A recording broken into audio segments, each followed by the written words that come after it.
할머니 이거 봐요. 할머니셨나? 와, 정말 잘 그렸네. 예쁘다. 손녀가 건넨 스케치북을 보는 순간 제 심장이 멈췄습니다. 종이 위에는 우리 가족 넷이 그려져 있었어요. 긴 머리의 엄마, 짧은 머리의 아빠, 그리고 작은 아이 둘. 평범한 가족 그림이었죠. 하지만 아빠 그림 위에만 검은색 크레용으로 커다란 X자가 그려져 있었습니다. 지우야, 왜 아빠한테 X 표시했어?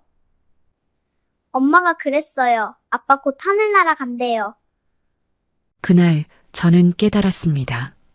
7년간 완벽한 며느리라 믿었던 그녀가 15억 원의 보험금을 노리고 제 아들을 천천히 죽이고 있다는 걸.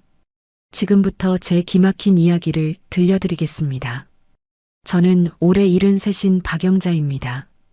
40년 넘게 은행원으로 일하며 수많은 보험 사기 사건을 처리했지만 설마 제 가족에게 이런 일이 일어날 줄은 몰랐습니다. 7년 전 수진이가 우리 집에 들어온 날이었습니다. 어머님, 앞으로 잘 부탁드립니다. 7년간 며느리 수진이는 정말 완벽한 사람이었어요. 결혼식 날부터 저를 진심으로 대하는 게 느껴졌습니다. 시댁 어른들께 인사할 때도 정중했고 예절도 바랐어요. 우리 며느리 참 착하네. 친척들도 모두 수진이를 칭찬했습니다. 결혼 후 수진이는 제 기대를 뛰어넘었어요. 명절 때마다 제일 먼저 와서 음식 준비를 도왔고 제 생일도 아들보다 먼저 챙겼습니다. 어머님, 제가 만든 반찬이에요. 냉장고에 넣어두고 드세요. 일주일에 한 번씩 수진이는 반찬통을 들고 저를 찾아왔습니다. 김치, 나물, 조림, 정성스럽게 만든 음식들이었어요. 동네 경로당에 가면 친구들이 며느리 험담을 늘어놓았어요. 우리 며느리는 명절에도 안 와.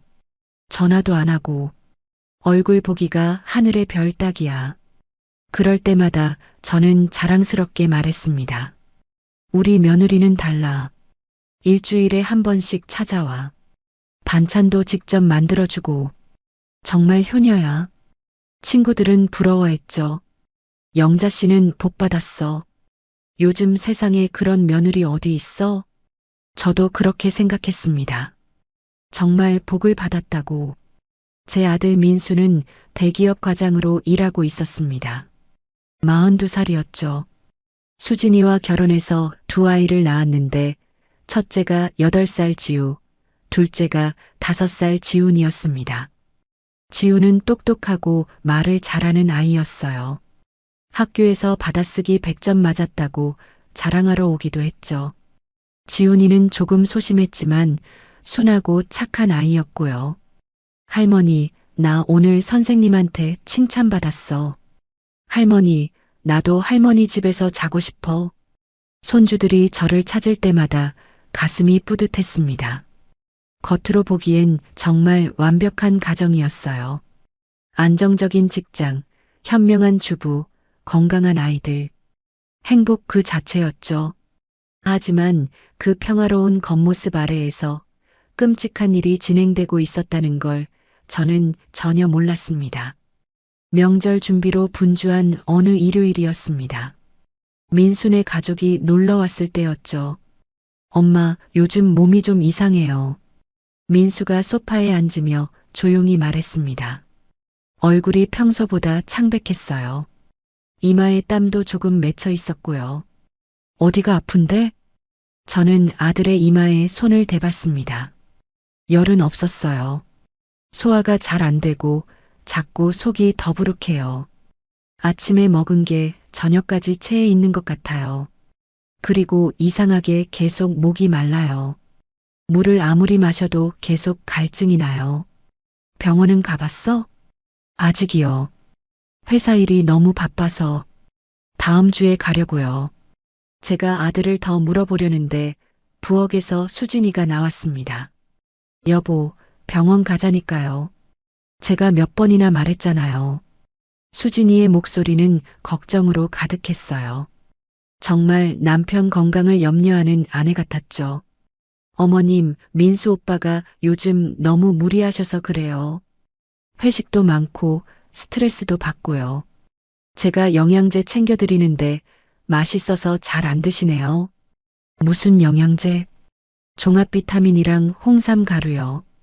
피로회복에 좋다고 해서 매일 아침 물에 타서 드리는데 민수 오빠가 맛이 쓰다고 투덜대세요.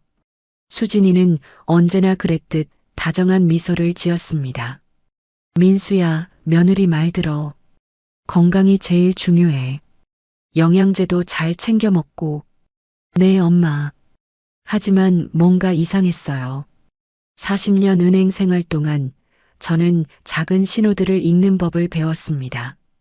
숫자는 거짓말을 하지 않는다는 것. 패턴이 반복되면 우연이 아니라는 것. 민수의 증상이 마음에 걸렸습니다. 단순한 피로라기엔 뭔가 더 있는 것 같았어요.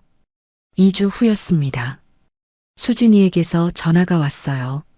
어머님, 죄송한데 지우랑 지훈이 좀 봐주실 수 있으세요? 민수 오빠가 또 몸이 안 좋아서 병원 좀 다녀오려고요. 또, 지난번에도 아프다고 했는데 아직도 그래? 네, 어머님. 걱정이에요. 계속 소화가 안 되고 토하신대요. 오늘 큰 병원에서 정밀 검사 받아보려고요. 그래, 알았어. 얼른 다녀와. 우리 손주들은 할머니가 볼게. 30분 후 수진이가 지우와 지훈이를 데리고 왔습니다. 할머니, 아이들이 제게 달려왔어요. 우리 예쁜 것들, 할머니 집 오니까 좋지? 할머니, 저 그림 그릴래요. 지우가 신나서 말했습니다. 그래, 우리 지우.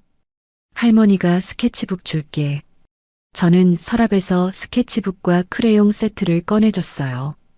수진이는 급하게 가방을 챙기고 있었습니다. 큰 검정 가방이었는데 지퍼를 잠그다가 서류 봉투 하나가 바닥에 떨어졌어요. 아, 어머님 죄송해요. 수진이가 황급히 주워 담았지만 저는 그 봉투에 적힌 글씨를 똑똑히 봤습니다. 생명보험 보험금 청구 안내서. 순간 이상한 느낌이 들었어요. 왜 보험금 청구 서류를 들고 다니는 걸까? 민수가 아프긴 하지만 보험금을 청구할 정도로 심각한 건 아닐 텐데요. 은행에서 일할 때 저는 보험금 사기 사건을 수없이 처리했습니다. 가족을 보험에 가입시키고 사고를 위장하거나 심지어 살해하는 경우도 있었죠. 10년 전 특히 기억에 남는 사건이 있었어요. 한 아내가 남편에게 독극물을 먹여 죽인 사건이었습니다. 그때 경찰 조사에 협조했었거든요. 하지만 설마 우리 며느리가 그럴 리 없었어요. 7년 동안 그렇게 착하게 살았는데. 어머님, 그럼 저 다녀올게요. 지우야, 지훈아, 할머니 말씀 잘 들어야 해. 네, 엄마. 수진이가 급하게 나가고 저는 아이들과 남았습니다. 지우는 벌써 스케치북에 뭔가를 그리기 시작했어요. 혀를 살짝 내밀고 집중하는 모습이 귀여웠습니다. 지훈이는 거실에서 장난감 자동차를 가지고 놀았고요. 할머니, 다 그렸어요. 지우가 신나서 스케치북을 들고 왔습니다. 어디 보자. 우리 지우가 뭘 그렸나? 그림을 보는 순간 제 손이 얼어붙었습니다. 종이에는 4명의 사람이 그려져 있었어요. 긴 머리의 여자, 짧은 머리의 남자, 그리고 작은 아이 둘. 분명 가족 그림이었죠. 그런데 아빠 그림 위에 검은색 크레용으로 크게 X자가 그려져 있었어요. 마치 지워버린 것처럼요. 제 심장이 쿵하고 바닥으로 떨어지는 것 같았습니다. 지우야, 이게 뭐야? 왜 아빠한테 X 표시했어?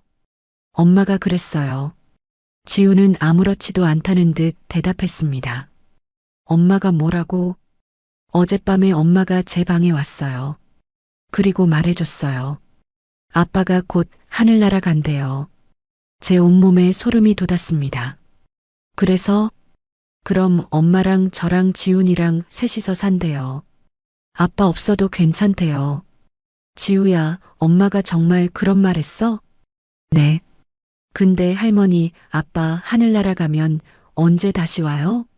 친구 아빠는 출장 갔다가 일주일 만에 왔는데 8살짜리 아이의 순진한 질문에 저는 할 말을 잃었습니다. 엄마가 또 뭐라고 했어? 돈도 많이 생긴대요. 그럼 제주도 가서 살 수 있대요. 저 제주도 가고 싶어요, 할머니. 돈이 많이 생긴다고? 보험금을 말하는 거였어요. 저는 떨리는 손으로 그 그림을 사진으로 찍었습니다. 여러 장 확실하게요. 지우야, 이 그림 할머니가 가져가도 돼? 네, 할머니. 저 더 그릴게요. 그리고 지우야, 아주 중요한 거야. 엄마가 아빠 하늘나라 간다고 한 거 다른 사람한테 말하면 절대 안 돼. 비밀이야. 알겠지? 네, 할머니. 비밀이에요. 지우는 손가락으로 입에 지퍼를 채우는 신용을 했습니다. 저는 그림을 조심스럽게 접어서 가방에 넣었어요. 그리고 지우에게 다시 물었습니다. 지우야, 아빠가 요즘 많이 아파? 네. 매일 토해요. 매일? 네. 엄마가 아빠한테 하얀 물 주면요. 그 다음에 아빠가 화장실에 가서 으으 소리 내요. 지우는 토하는 신용을 했습니다. 엄마가 아빠한테 무슨 물 줘? 몰라요. 컵에 하얀 가루 넣고 물이랑 섞어서 줘요. 엄마가 몸에 좋은 거래요. 그 물 마시면 아빠가 아파? 네. 그 다음에 아빠 얼굴이 하얘지고 화장실 가서 토해요. 밤에도 소리 나요. 그거 언제부터 그랬어? 여름방학 끝나고부터요. 오래됐어요. 여름방학이면 8월 말입니다. 벌써 한 달이 넘었다는 뜻이었어요. 한 달 넘게 매일 토한다고? 그 정도면 절대 단순한 소화불량이 아니었습니다.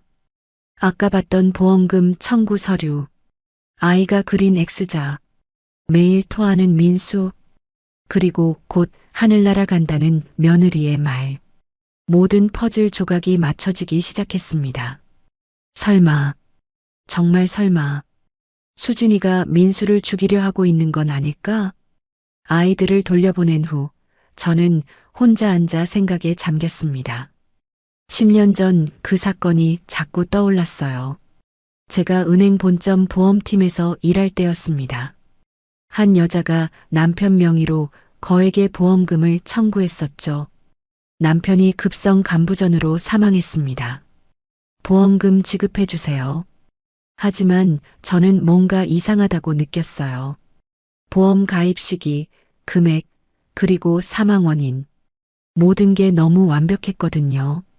저는 경찰에 제보했고 수사 결과 그 아내는 남편에게 3개월 동안 독극물을 먹여 죽인 것으로 밝혀졌습니다. 그때 경찰이 보여줬던 증거품 사진이 생생했어요. 투명한 플라스틱 약통, 안에 든 흰 가루, 그리고 라벨에 적힌 글씨, 독극물 취급주의. 영자 씨, 이런 사건 또 보시면 꼭 연락 주세요. 이런 독극물 중독은 초기엔 감기나 소화불량으로 착각하기 쉬워요.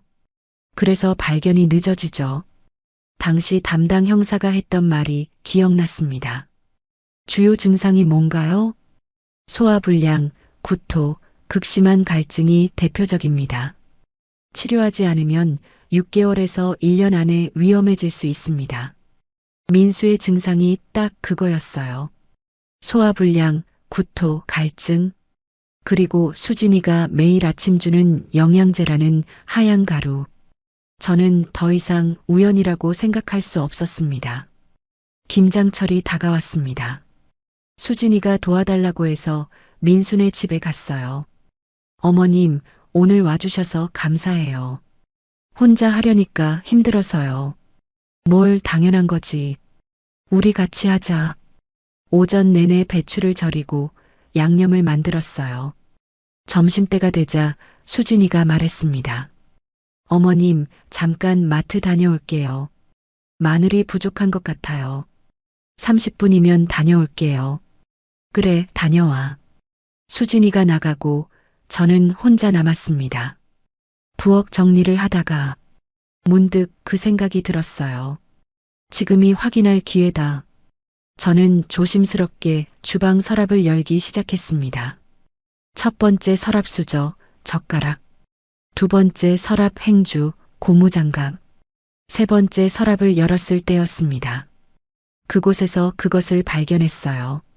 작은 투명 플라스틱 약통. 라벨이 반쯤 찢어져 있었지만 글씨는 충분히 읽을 수 있었습니다. 독극물 취급주의. 10년 전 경찰이 보여줬던 그 약통과 똑같았어요. 제 손이 부들부들 떨렸습니다. 정말이었구나. 수진이가 정말로 민수를 독살하고 있었던 거야. 저는 황급히 핸드폰을 꺼내 약통 사진을 찍었습니다. 여러 장 라벨이 명확히 보이도록요. 그리고 조심스럽게 약통을 열어 소량의 가루를 작은 비닐봉지에 담았습니다. 나중에 전문가 확인이 필요할 테니까요. 바로 그때였습니다. 어머님 다녀왔어요. 현관문 열리는 소리. 벌써 30분도 안 지났는데? 저는 황급히 약통을 원래 자리에 넣고 서랍을 닫았습니다. 비닐봉지는 재빨리 앞치마 주머니에 숨겼어요. 아, 수진아. 빨리 왔네. 네, 마트가 가까워서요. 어머님, 물 한 잔 드릴까요? 아니야, 괜찮아. 수진이의 미소가 갑자기 낯설게 느껴졌습니다. 7년 동안 봐왔던 그 다정한 미소가 지금은 소름 끼치게 느껴졌어요.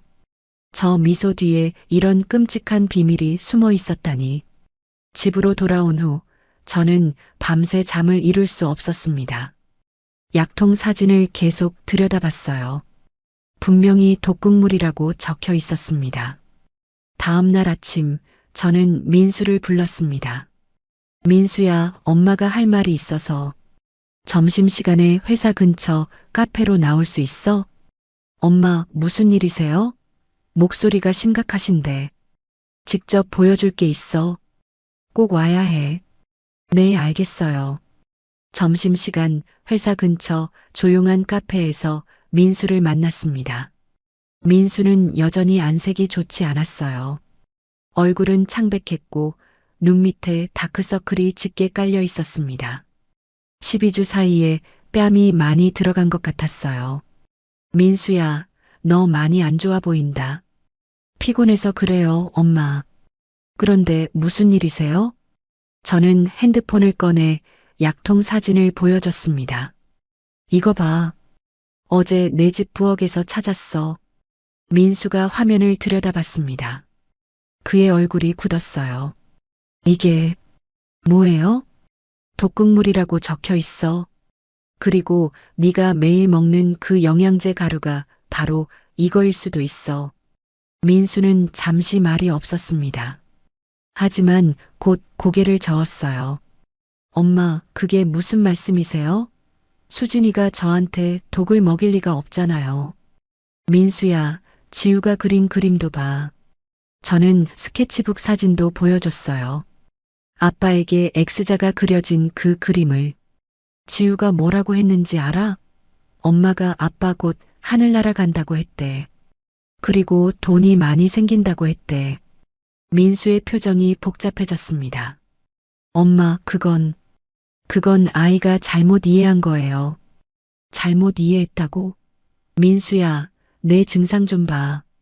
계속 토하고 소화 안 되고 목마르다며? 저는 10년 전 그 사건을 설명해 줬어요. 은행에서 처리했던 보험금 살인 사건, 독극물을 이용한 범죄, 그리고 그때 경찰에게 들었던 증상들. 엄마가 은행에서 40년 일하면서 그런 사건을 직접 봤어. 그때 범인도 똑같은 방법을 썼어. 영양제라고 속이고 독극물을 먹였지. 엄마, 민수가 갑자기 목소리를 높였습니다. 주변 사람들이 쳐다봤어요. 제발 수진이 의심하지 마세요. 7년이에요, 엄마. 7년 동안 수진이가 우리 가족한테 얼마나 잘했는데요. 민수야, 엄마도 항상 수진이 자랑하셨잖아요. 완벽한 며느리라고, 효녀라고. 갑자기 왜 이러세요? 증거가 있어서 그래. 약통도 있고, 아이 증언도 있고. 증거요? 민수가 비웃듯이 말했습니다. 부엌 서랍에 있던 약통 하나가 증거예요? 그건 수진이가 대학 다닐 때 실험용으로 쓰던 걸 수도 있잖아요. 이사하면서 실수로 넣어뒀을 수도 있고요. 민수야, 수진이가 무슨 과를 나왔는데? 생물학과요. 생물학과에서 독극물을 쓰나? 교양 과목으로 화학 실험 들었다고 했어요. 민수는 점점 방어적으로 변하고 있었습니다. 엄마, 솔직히 말씀드릴게요. 민수가 제 눈을 똑바로 쳐다봤어요. 혹시 엄마가 요즘 외로우셔서 그러시는 거 아니에요? 제 가슴이 철렁 내려앉았습니다. 뭐, 아빠 돌아가신 지 5년 됐잖아요. 혼자 사시니까 괜한 생각하시는 거 아니에요? 아들이 저를 외로운 노인 취급하고 있었어요. 이상한 망상을 하는 할머니로 보고 있었습니다. 민수야, 엄마가 아직 정신 멀쩡해. 이건 진짜야. 엄마, 죄송해요. 저 회사 들어가야 해요. 오후에 중요한 회의 있어서요. 민수가 일어났습니다. 민수야, 잠깐만. 엄마, 부탁이에요. 수진이한테 이런 말 하지 마세요. 수진이 상처받아요. 7년 동안 효도한 게 억울하잖아요. 민수는 그렇게 말하고 카페를 나갔습니다. 저는 혼자 남아 식은 커피를 바라봤습니다. 아들이 제 말을 믿지 않았어요. 사랑하는 사람을 의심하고 싶지 않은 건 당연한 일이었습니다. 하지만 그 사이 민수는 계속 죽어가고 있었어요. 민수를 설득하는데 실패한 후 저는 다른 방법을 생각했습니다. 과학적 증거가 필요했어요. 저는 대학 동창인 김 박사에게 전화했습니다. 김 박사는 약학대 교수로 정년퇴직한 분이었어요. 40년 넘게 독성학을 연구하신 전문가였죠. 여보세요, 영자야? 오랜만이네. 박사님, 제가 부탁 하나 드려도 될까요? 아주 급한 일이에요. 무슨 일인데 그래? 이 가루 성분 좀 확인해 주실 수 있어요? 사진 보내드릴게요. 저는 약통 사진과 채취한 샘플을 김 박사 연구실로 보냈습니다. 3일 후 김 박사에게서 전화가 왔어요. 영자야, 이거 어디서 구한 거야? 목소리가 매우 심각했습니다. 왜요? 뭔가 문제 있어요? 이거 독성 화합물이야. 절대 사람이 섭취하면 안 되는 물질이야. 제 예상이 맞았습니다. 심장이 빠르게 뛰기 시작했어요. 박사님, 만약 이걸 사람이 소량씩 계속 먹으면 어떻게 돼요? 만성 중독이 와. 처음에는 소화불량, 복통, 구토 같은 증상이 나타나. 그냥 체한 것처럼 보이지. 하지만 계속 섭취하면. 김 박사가 잠시 말을 멈췄습니다. 계속 섭취하면요? 간과 신장이 서서히 손상돼. 6개월에서 1년 정도 지속적으로 투여하면 장기부전으로 위험해질 수 있어. 그리고 병원에서도 초기엔 원인을 모를 수 있어. 그럼 주요 증상이 어떻게 되나요? 초기엔 소화불량, 구토, 극심한 갈증. 그 다음엔 체중 감소, 피로감. 말기가 되면 급격히 악화돼서 그때는 이미 늦을 수 있어. 민수의 모든 증상이 딱 맞아떨어졌어요. 박사님, 이 분석 결과를 공식 서류로 받을 수 있을까요? 영자야, 혹시 범죄에 연루된 거 아니야? 김 박사의 목소리에 걱정이 묻어났습니다. 박사님, 제 아들이 위험해요. 며느리가 아들을 독살하고 있어요. 뭐라고? 자세한 건 나중에 설명드릴게요. 일단 공식 분석 보고서 부탁드려요. 경찰에 제출해야 할 것 같아요. 알았어. 내일까지 만들어줄게. 그런데 영자야, 이건 바로 경찰에 신고해야 해. 시간이 없어. 네, 알고 있어요. 고맙습니다, 박사님. 전화를 끊고 나서 저는 손을 부들부들 떨었습니다. 이제 과학적 증거도 확보했어요. 하지만 민수가 여전히 믿지 않는다면? 김 박사의 분석 결과를 받은 후 저는 다시 한번 민수를 설득하기로 했습니다. 이번에는 민수의 직장 동료이자 절친한 친구인 재호 씨도 함께 불렀어요. 재호 씨는 민수와 대학 동기로 같은 회사 다른 팀에서 일하고 있었습니다. 민수네 집 근처 조용한 식당에서 만났어요. 어머님, 무슨 일이신지 민수한테 대충 들었는데 정말 심각한 거예요? 재호 씨가 걱정스러운 표정으로 물었습니다. 재호야, 네가 좀 말해줘. 민수가 엄마 말은 안 들어. 저는 그동안 모은 모든 증거를 테이블에 펼쳤어요. 약통 사진, 김 박사의 공식 분석 보고서, 지우가 그린 가족 그림, 제가 직접 작성한 시간대별 증상 기록, 9월 초 민수 증상 시작, 소화불량, 구토, 갈증, 9월 말 손녀 증언, 아빠가 매일 토한다. 엄마가 하얀 가루 탄다. 10월 초 병원 검사, 간 수치 상승, 10월 중순 부엌에서 독극물 발견, 10월 말 전문가 분석 확인. 재호 씨는 서류들을 하나하나 천천히 검토했습니다. 김 박사의 분석 보고서를 읽을 때 그의 표정이 점점 굳어졌어요. 형, 이거 진짜예요?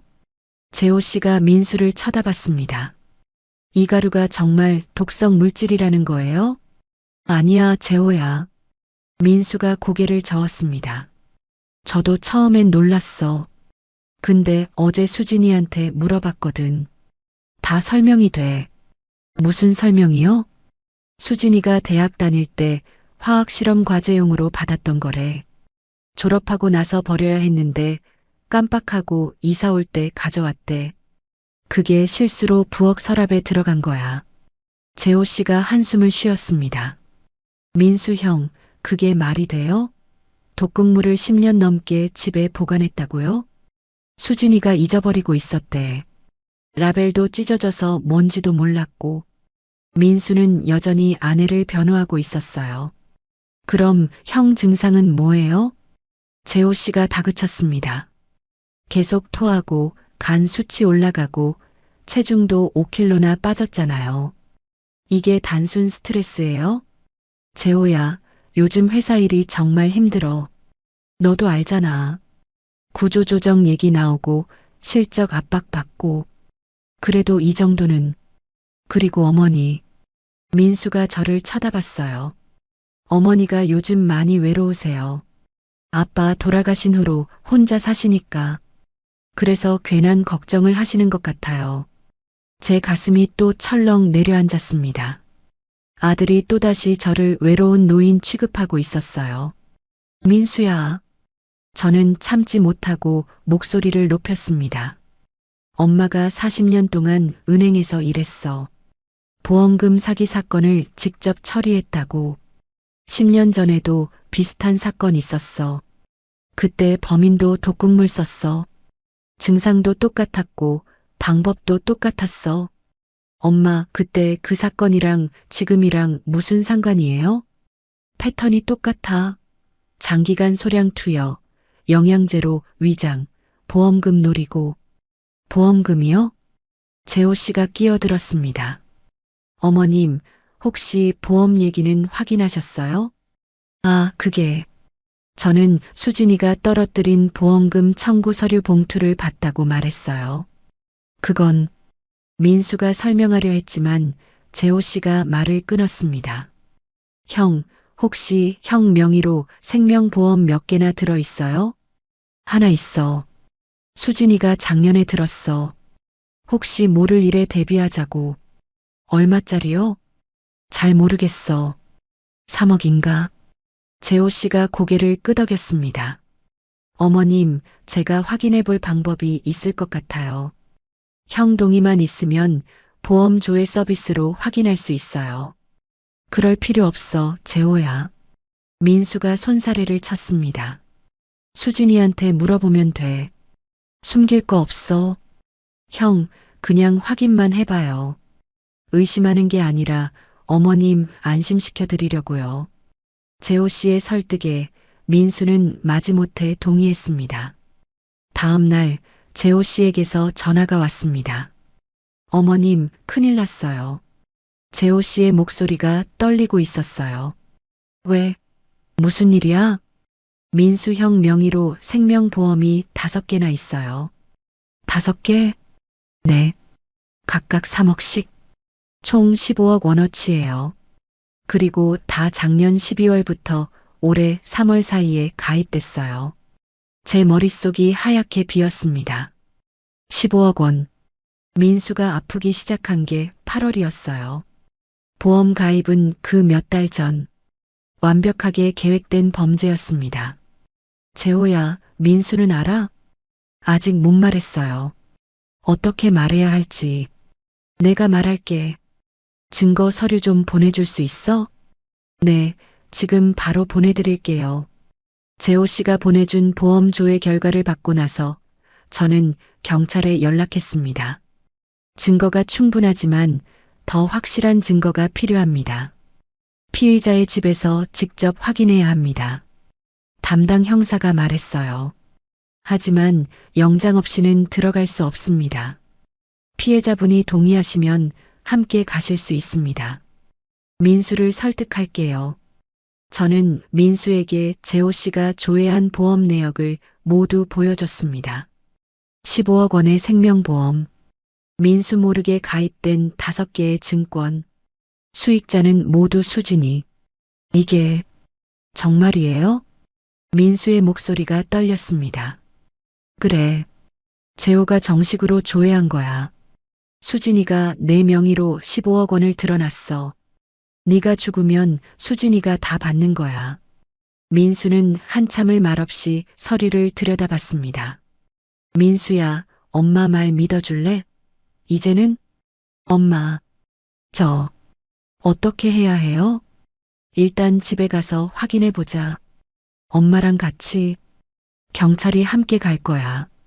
네, 알겠어요. 그날 저녁 저는 민수 그리고 형사 2분과 함께 민수네 집으로 갔습니다. 수진이는 아이들을 학원에 데려간 상태였어요. 피해자분이 직접 확인하시는 겁니다. 저희는 참관만 하겠습니다. 형사가 말했어요. 민수는 떨리는 손으로 수진의 방문을 열었습니다. 엄마, 제가 할게요. 민수가 옷장을 열고 서랍을 하나씩 확인했어요. 3번째 서랍에서 파일철을 발견했습니다. 인슈런스라고 라벨이 붙어 있었어요. 이게 뭐지? 민수가 파일철을 꺼냈습니다. 안에는 생명보험 증권들이 가지런히 정리되어 있었어요. 1장, 2장, 3장, 정확히 5장. 모두 민수 명의였습니다. 총 15억 원. 이거 가입한 적 없는데. 민수의 목소리가 떨렸어요. 서명은 어떻게 됐을까요? 형사가 증권을 확인했습니다. 위조 서명으로 보입니다. 필적 감정이 필요하겠습니다. 그리고 파일철 맨 뒤에서 작은 노트를 발견했습니다. 검정색 가죽 커버의 수첩. 민수가 펼쳐보는 순간 얼굴이 창백해졌습니다. 거기엔 손으로 꼼꼼히 적은 기록들이 있었습니다. 투여 기록이 빼곡히 적혀 있었어요. 이게 진짜예요? 민수가 주저앉았습니다. 수진이가 정말 저를 죽이려고. 형사가 수첩의 모든 페이지를 사진으로 찍었어요. 충분한 증거입니다. 즉시 피의자를 긴급 체포하겠습니다. 민수는 고개를 감싸쥐고 울기 시작했습니다. 7년 동안 사랑했던 아내가, 2 아이의 엄마가 자신을 죽이려 했다는 사실. 저는 아들의 어깨를 감싸 안았습니다. 괜찮아, 민수야. 이제 다 끝나갈 거야. 엄마가 널 지킬 거야. 엄마, 죄송해요. 엄마 말을 안 믿어서 제가 바보였어요. 괜찮아. 사랑하는 사람을 의심하고 싶지 않은 건 당연한 거야. 다음 날 아침 저는 민수, 재호 씨, 그리고 변호사와 함께 정식으로 경찰서를 방문했습니다. 살인미수로 정식 고소합니다. 민수가 떨리는 목소리로 말했어요. 담당 형사에게 모든 증거를 제출했습니다. 약통 사진과 김 박사의 공식 분석 보고서, 손녀 지우의 그림과 증언 기록, 보험 증권 사진 5장, 수진이의 수첩 투여 기록과 계획, 시간대별로 정리한 민수의 증상 기록, 재호 씨가 조회한 보험 가입 내역. 이 정도면 충분한 증거입니다. 형사가 고개를 끄덕였습니다. 피의자가 피해자에게 독극물을 투여한 정황이 명확하고 투여 기록까지 있습니다.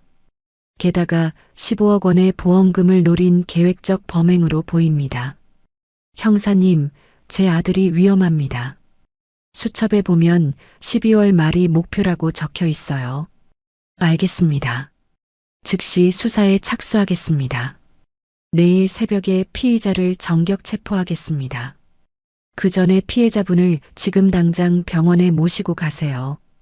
응급 해독 치료가 필요합니다. 민수는 즉시 대학병원 응급실로 이송됐습니다. 다음 날 새벽 경찰이 수진이를 체포했습니다. 저와 민수는 경찰서에서 대기하고 있었어요.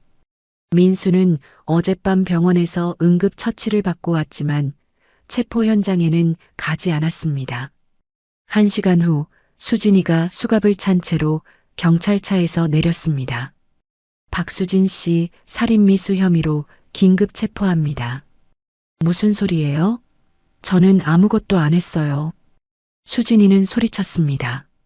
하지만 경찰이 증거들을 제시하자 수진이의 얼굴이 창백해졌어요. 이건 어떻게? 피의자 자택에서 피해자와 함께 발견한 증거품들입니다. 보험 증권, 투여 기록 수첩, 그리고 독극물. 저는 수진이가 말을 잇지 못했습니다. 취조실로 들어가는 수진이와 눈이 마주쳤습니다. 그녀의 눈빛이 차가웠어요. 7년 동안 봐왔던 그 따뜻한 눈빛은 온데간데 없었습니다. 이제야 진짜 얼굴이 드러난 거였죠. 시어머님이 하신 거예요? 수진이가 저를 쏘아봤습니다. 수진아, 왜 그랬어? 우리 민수가 내한테 뭘 잘못했어? 저는 물었습니다. 7년 동안 너한테 잘해줬잖아. 왜 우리 아들을 죽이려 한 거야? 수진이는 대답하지 않고 고개를 돌렸습니다. 그리고 취조실로 끌려갔어요. 취조 결과가 나왔습니다.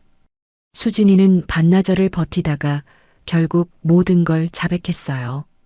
형사가 저희에게 설명해 줬습니다. 피의자 박수진은 민수 씨와 결혼하기 1년 전부터 이미 계획을 세웠다고 진술했습니다. 1년 전부터요? 제가 놀라서 물었어요. 네. 피의자는 화학과를 졸업했고 대학원에서 독성학을 전공했습니다. 결혼 전부터 보험금 범죄를 계획하고 있었다고 합니다. 그럼 처음부터? 그렇습니다. 피의자는 민수 씨를 만났을 때부터 보험금이 목적이었다고 진술했습니다. 민수가 충격을 받은 표정으로 고개를 떨구었어요. 결혼 초기 7년은 신뢰를 쌓는 기간이었습니다. 주변 사람들에게 완벽한 며느리, 완벽한 아내로 인식되도록 철저히 연기했다고 합니다. 7년 동안 연기를, 네. 그리고 작년 말부터 본격적으로 보험을 가입하기 시작했습니다. 민수 씨 몰래 5개 회사에 총 15억 원을 들었습니다. 동기는 뭡니까? 변호사가 물었습니다. 피의자는 경제적 자유라고 진술했습니다. 15억 원이면 혼자 아이들 키우면서도 평생 여유롭게 살 수 있다고 판단했다고 합니다. 형사가 한숨을 쉬었습니다. 그리고 한 가지 더. 피의자는 이게 첫 번째 시도가 아닙니다. 네. 대학원 시절 피의자는 당시 남자친구에게도 같은 시도를 했었습니다. 하지만 그때는 남자친구가 빨리 눈치채서 헤어졌다고 합니다. 경찰 신고는 하지 않았고요. 민수가 고개를 들었습니다. 그럼 수진이는 상습범이었다는 거예요? 그렇다고 볼 수 있습니다. 민수는 즉시 대학병원 중환자실에 입원했습니다. 정밀 검사 결과는 충격적이었어요. 환자분, 지금 상태가 상당히 심각합니다. 담당 의사가 심각한 표정으로 설명했습니다. 독성 물질로 인한 급성 간 손상이 진행 중이고 신장 기능도 30% 이상 저하되어 있습니다. 수치가 정상의 5배 이상입니다. 저는 숨이 막혔습니다. 하지만 다행히 조기 발견이어서 치료 가능합니다. 해독요법으로 체내의 독성 물질을 제거하고 간과 신장 기능 회복 치료를 병행하겠습니다. 얼마나 걸리나요? 최소 6개월입니다. 그리고 완전 회복까지는 1년 이상 걸릴 수 있습니다. 의사가 잠시 멈췄다가 다시 말했습니다. 한 가지 말씀드리자면 한 달만 늦었어도 회복 불가능한 상태가 됐을 겁니다. 어머님께서 정말 아들분을 살리신 겁니다. 민수는 6개월간 입원 치료를 받았습니다.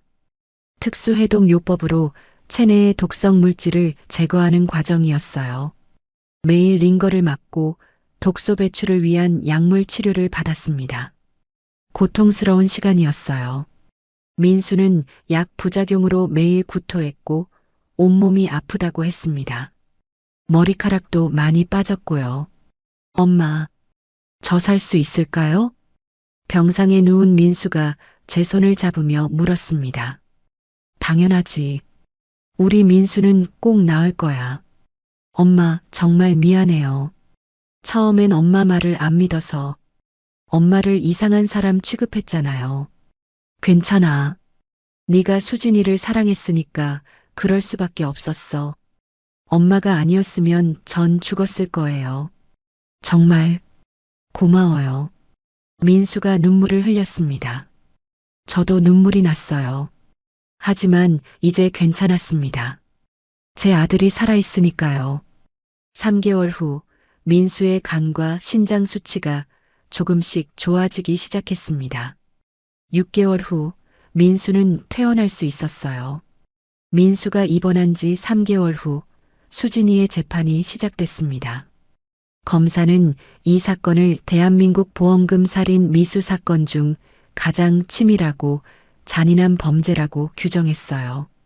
피고인은 7년간 완벽한 며느리, 완벽한 아내를 연기하며 주변의 모든 신뢰를 쌓았습니다. 그리고 그 신뢰를 악용해 남편을 3개월 이상 서서히 독살했습니다. 검사가 증거들을 하나씩 제시했습니다. 투여 기록을 보시면 피고인은 8월 25일부터 10월 20일까지 총 57일간 매일 빠짐없이 피해자에게 독극물을 투여했습니다. 투여량을 점차 늘려갔습니다. 피고인은 투여 후 피해자의 반응을 세밀하게 관찰하고 기록했습니다. 구토, 체중 감소, 간 수치 상승 등 마치 실험 일지처럼 기록했습니다. 그리고 목표는 명확했습니다. 15억 원의 보험금을 타기 위해 남편을 살해하는 것. 수진이의 변호인은 일시적 정신 이상과 극심한 스트레스를 주장했습니다. 피고인은 결혼 후 경제적 어려움과 육아, 스트레스로 정신적으로 불안정한 상태였습니다. 하지만 검사가 반박했습니다. 피고인의 범행은 1년 이상 치밀하게 계획되고 실행됐습니다. 투여량을 점진적으로 늘리고 매일 기록을 남기고 보험금 수령 일정까지 계산했습니다. 이는 명백히 정상적인 판단 능력이 있었다는 증거입니다. 저도 증인석에 섰습니다. 피고인과는 어떤 관계입니까? 시어머니입니다. 피고인이 7년간 어떤 사람이었습니까? 제 목소리가 떨렸어요. 완벽한 며느리였습니다. 명절마다 제일 먼저 와서 도와줬고 제 생일도 챙겨줬습니다. 일주일에 한 번씩 반찬을 만들어 갖다 줬고 정말 효심 깊은 며느리였어요. 그랬던 며느리가 아들을 죽이려 했다는 걸 알았을 때 어떠셨습니까? 믿을 수 없었습니다. 저는 눈물을 참으며 말했습니다. 7년 동안 정말 착한 며느리라고 생각했거든요. 친구들한테도 자랑했어요. 그런데 그게 다 연기였다는 게 너무 무서웠습니다. 그래도 끝까지 포기하지 않으신 이유가 뭡니까? 제 아들이니까요. 그리고 40년 은행 생활에서 배운 게 있었어요. 패턴이 반복되면 우연이 아니라는 것. 작은 신호들을 놓치면 안 된다는 것. 재판 과정에서 수진이의 과거가 더 자세히 드러났습니다. 수진이는 어린 시절 아버지의 사업 실패로 가난하게 자랐다고 해요. 중학교 때부터 아르바이트를 했고 대학 등록금도 장학금과 대출로 마련했습니다. 전 평생 가난하게 살았어요. 수진이가 최후 진술에서 말했습니다. 친구들은 다 명품 가방 들고 해외여행 다니는데 전 편의점 알바하면서 라면으로 끼니 때웠어요. 대학원 다닐 때는 월세도 못 내서 고시원에서 살았어요. 민수를 만났을 때 처음으로 안정적인 삶이 보였어요. 대기업 다니고 집도 있고 시어머니는 은행원 출신이고 결혼하면 편하게 살 수 있을 거라고 생각했어요. 하지만 현실은 달랐어요. 아이 둘 키우면서 제 인생이 없어졌어요. 직장도 그만뒀고 하루 종일 애들 돌보고 빨래하고 밥 차리고 이게 제 인생인가 싶었어요. 그때 생각했어요. 15억이면 자유로워질 수 있겠다고. 아이들 키우면서도 제 인생을 살 수 있겠다고. 처음엔 죄책감도 있었어요. 하지만 점점 익숙해지더라고요. 매일 가루를 타주면서 민수가 토하는 걸 보면서 어느 순간부터는 아무 감정도 없었어요. 방청석이 술렁였습니다. 단지 일정대로 진행되고 있다는 생각만 들었어요. 12월 말이면 끝난다. 그럼 15억이 생긴다. 그것만 생각했어요. 판사가 물었습니다. 피해자는 피고인의 남편이고 두 자녀의 아버지입니다. 그런 사람을 죽이려 했는데 죄책감이 없었습니까? 처음엔 있었습니다. 하지만 점점 사라졌어요. 그냥 해야 할 일을 하는 기분이었어요. 수진이의 표정은 담담했습니다. 마치 남의 이야기를 하는 것처럼요. 판사는 최종 선고에서 이렇게 말했습니다. 피고인은 7년간 치밀하게 계획하여 배우자를 살해하려 했습니다. 금전적 이득을 위해 가족을 희생시키려 한 극악무도한 범죄입니다.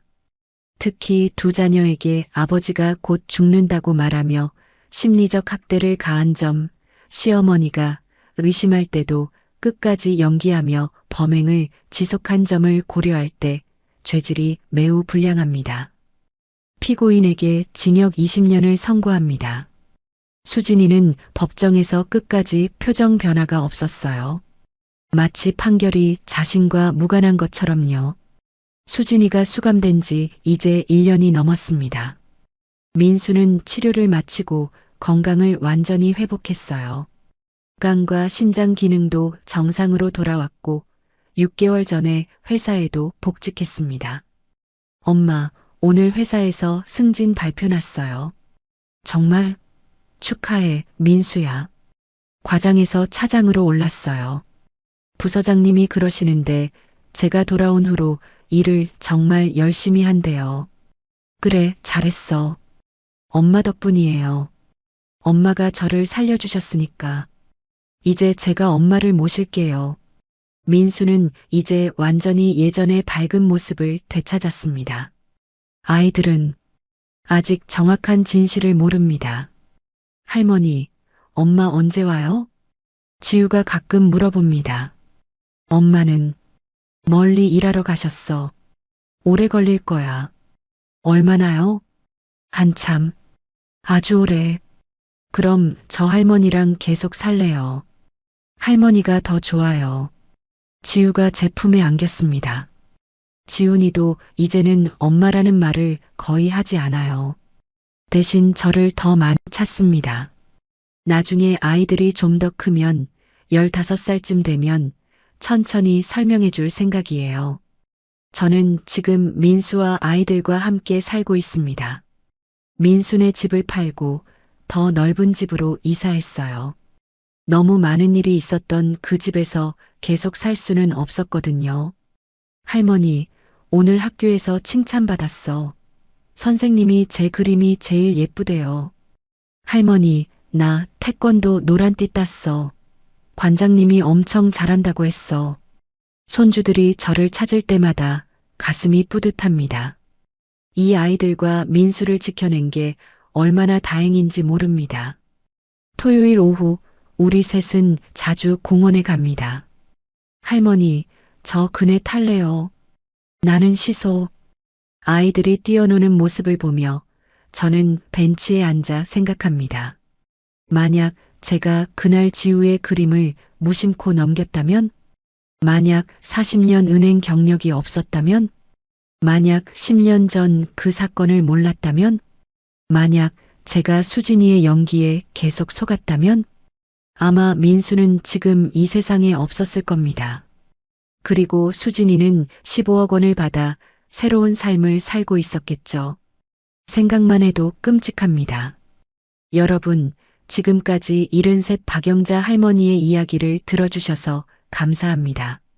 손녀의 그림 한 장에서 시작된 의심이 결국 아들의 생명을 구했습니다. 만약 박영자 할머니가 그날 그 작은 신호를 지나쳤다면, 만약 주변의 불신 때문에 포기했다면, 지금 이 이야기는 존재하지 않았을 겁니다. 우리 주변에도 이런 작은 신호들이 있을 수 있습니다. 가족의 갑작스러운 건강 악화, 설명할 수 없는 보험 가입, 이상한 행동 변화. 이 모든 것들이 단순한 우연일 수도 있지만 때로는 생명을 위협하는 위험 신호일 수도 있습니다. 나이가 들었다고 전문가가 아니라고 주저하지 마십시오. 여러분의 오랜 인생 경험과 직감이 누군가의 생명을 구할 수 있습니다.